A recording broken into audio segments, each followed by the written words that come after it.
I binged an anime yesterday, chat. I finally got started on the summer 2023 anime, and I first show I decided to watch was Am I Actually the Strongest? Yes, that is the title, because I am a sucker for isekai, and honestly, the show was disappointment. I'll tell you that. It's not worth your time. So essentially, main character is like a shut-in NEET, and he gets summoned by a goddess and reincarnated in another world. He doesn't die. He just gets reincarnated, and he assumes that he dies because basically anything goes in isekai nowadays. Anything goes, and so the main character he gets a cheap power. The goddess gives him cheap powers because of course, and he basically is level 1000 even though, but the thing is, when he's a baby, they use a faulty assessment method to assess his magical power, and it says that everybody has like a magic power potential, how much, like their max level and what level they currently are. And his max level is 2, so 2 is the highest he can go to, but the goddess actually put him at level 1002 and he gets abandoned in the forest. And so you basically have an OP baby in this forest, trying to survive, and he's met by this basically Fenrir called what's her name? I forgot her Flay, but basically he's met with this Fenrir, and the Fenrir tells him what's it? She decides to eat him at first, but then she tells him, after he gives her a name, he becomes her master, because that's how it pretty much works in Isekai. He becomes her master, and she swears allegiance to him, and then basically this nobleman dude, who's related to the king, who basically threw the baby out, decides to take them both in, and so he lives in this mansion now.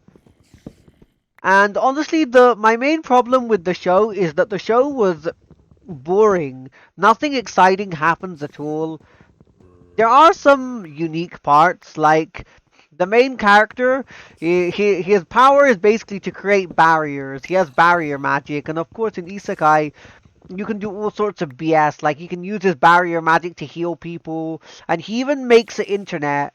That's right, chat. He gets the internet in this other world, basically through his magic, and he basically his sister asks him about anime after he mentions it, and he turns his little sister into an otaku. She loves anime, and he turns his little sister into basically a super otaku by introducing her to anime on a streaming platform. And yeah, I thought that was pretty funny. He also uses his powers to make a clone of himself, and the clone sometimes disobeys because he makes the clone do, because he's a NEET. He just wants to he's a shut-in. He just wants to stay at home all day in his room. And so he makes his clone do stuff, and sometimes his clone disobeys. And it's quite funny to see his clone sort of disobeying him and him not getting along with his clone. And he becomes a masked hero in this world as well. He becomes like a vigilante to save people. And keep in mind, this kid's only 10 years old and he's like performing all these amazing feats. It kind of reminds you of the aristocrats' otherworldly adventures. But the middle section of the show also isn't. The middle section and the ending aren't interesting at all. Like, nothing exciting happens at all. Like, nothing, basically. The middle section is just he recruits a dragon, but nothing exciting becomes of that. He goes to school, there's a school arc, he goes to school, and it's just the same old boring stuff. You know, there's a jerk at the school that picks a fight with him, and it's the middle section is just him flexing his powers, basically, and just chilling in his mansion. And honestly, I couldn't get behind it. It was just boring to me, honestly. I just found the show to be boring. And they could have done so much more. You know what? I thought was the studio that does it is a studio called Staple Entertainment, who have done a show from last year called Vermilion Gold. And I thought that this would be, oh, they're tackling an isekai. This would be something new and interesting, but the show is just boring. I like the neat main character, that he's a hikikomori shut-in, and that his little sister is an otaku, but that's literally the extent of it. It's just an overpowered protagonist trying to be a shut-in, and all the common, like, isekai stuff basically happens. All the common stuff that you'd expect in, like, a nobility isekai.